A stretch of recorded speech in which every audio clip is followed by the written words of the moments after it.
Hello, world history students. This is Mrs. Politsky, and I have your notes for Chapter 9, Section 2 of our Middle East unit. And we're going to continue to talk a little bit about Islam and eventually the rise of the Arab empires and the caliphates. So, Islam was able to evolve after Muhammad's death because of a few things. One, you had the caliphates.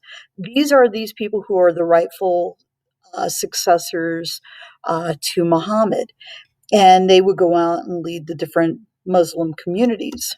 There were also Muslim armies that fought to spread the faith. Um, Islam, kind of born in the Arabian Peninsula, it spread very rapidly, not only through Arabia, but also into parts of southern Asia, kind of the subcontinent of India, eventually into Southeast Asia because of basically trade, Africa, North Africa, and then eventually into parts of Europe. When we talk about places like present day Turkey, the Balkans, that area of kind of southeastern Europe, uh, Islam is still present to this day. But one area that we're going to talk about that was kind of heated was the spread of Islam into parts of the Iberian Peninsula and Spain, and eventually a battle that's going to take place in France. So followers were split into basically two groups, the Shia and the Sunnis. And the Shia and the Sunnis to this day dominate different areas of the world. If you look at the map, kind of in the right hand corner, the areas that are kind of in uh, really the darker of the green are more of the Sunni sect, and those areas that are a little more yellow are kind of more Shia. So, needless to say, you certainly do see some of that. Now, granted, um, there are some variants that we're probably not going to talk about in class here, but you might hear about maybe in the future in a religion class. So, caliphates, these are the leaders of the Muslim community, and they are the successors to Muhammad. And many of them were obviously great leaders that it allowed them to create a really great empire. Really, the big difference between the Sunnis and the Shias are that the Sunnis were the followers of the fourth caliph, um, Umayyad, and his clan that was in Mecca, whereas the Shia, or sometimes known as the Shiites, were the followers of Ali, who was the cousin, kind of slash son-in-law of Muhammad. Ali and the followers of Umayyad had a beef because there was a murder that took place between these two groups of people. And that's what's going to lead to the split. Matter of fact, there was a holy war between the Shias and the Sunnis.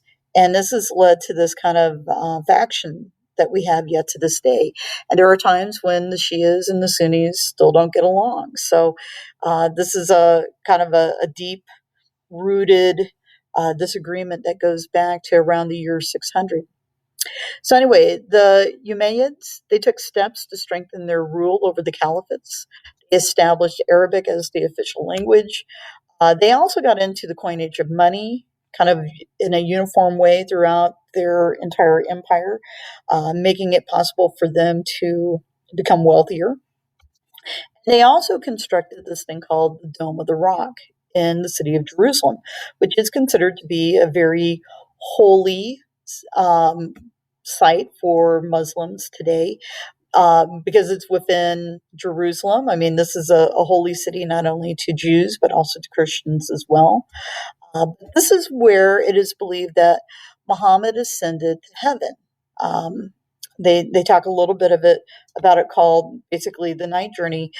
This is also rooted back to the Old Testament when we talk about the book of Genesis and Abraham. I think all of you are familiar with the story of how Abraham and Isaac ventured into the desert and how Abraham built the altar to sacrifice his son Isaac. What's interesting is if you look at the Quran, there's a very similar story, but it's not Isaac. It's actually Abraham's other son, Ishmael. For Muslims, they believe that this is where Abraham prepared the altar to sacrifice Ishmael, and thus they built this site here. So, for not only for Muslims, the Dome of the Rock is also a very important site to Jews and Christians alike. So it kind of adds to the complication of why the Holy Land is kind of being fought over by these different groups of people.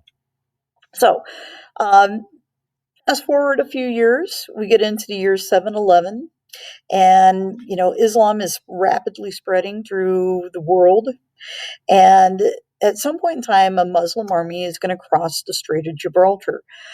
Strait of Gibraltar is, if you look at the map down below here, where this arrow is, where I'm kind of pointing, it's kind of the northern tip of Morocco in present day geography, and it basically is about a 10-mile inlet or strait between North Africa and the Iberian Peninsula of Europe. And basically, around 711, Muslims crossed over into Europe, and these men quickly were able to conquer what is now present day Spain, and they would rule the Iberian Peninsula for roughly 700 years. So we get into like the 1400s. Uh, and certainly, it was kind of an interesting time. If you go back and you read the history, you'd probably be surprised of how much tolerance was going on between the Muslims or the Moors that were living in what is Spain and those people who were also Christians and Jews who were also living there as well. But by the year 732, Muslims had crossed the Pyrenees Mountains. Pyrenees form the geographic border right now between France and Spain.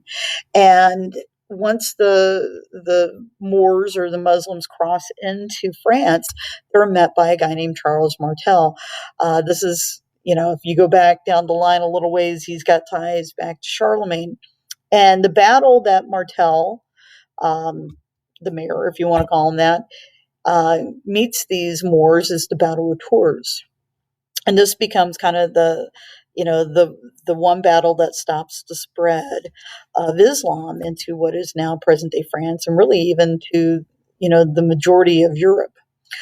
These armies extended the caliphate's borders, basically from China all the way back to the Indus River to the east, North Africa in the west, and obviously across the Mediterranean into Spain. So Islam was enjoying, some great popularity during this period of time.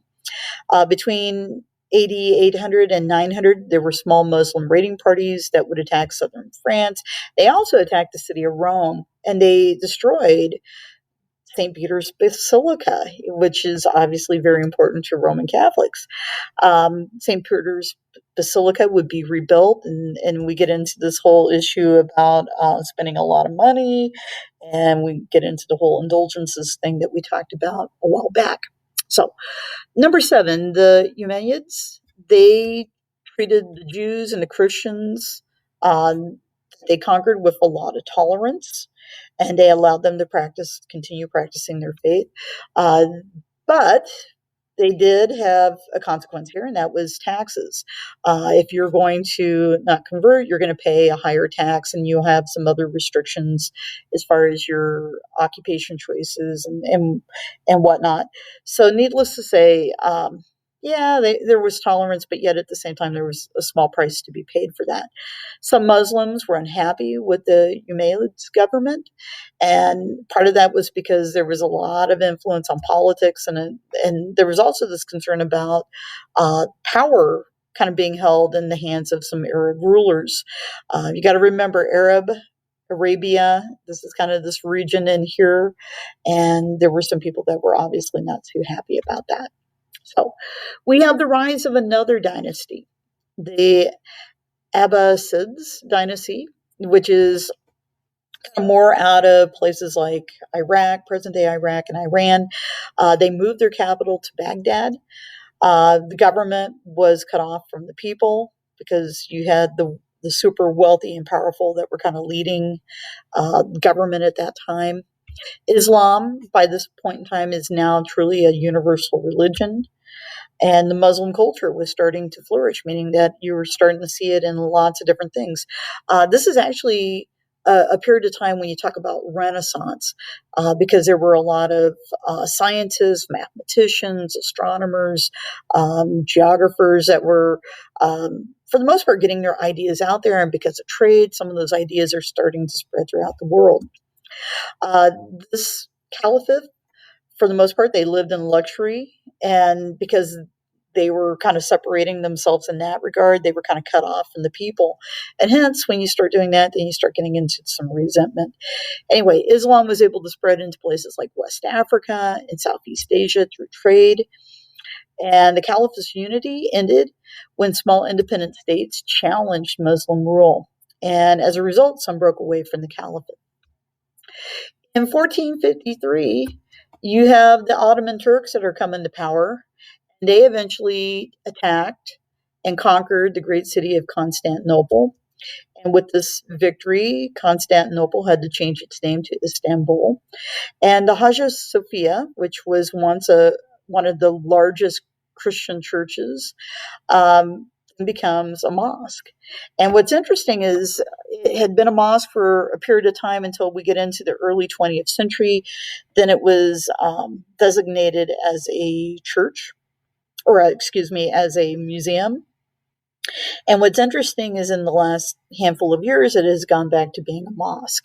The building itself is kind of threatened. There's some concerns about the structural integrity of the building itself. Thank you very much.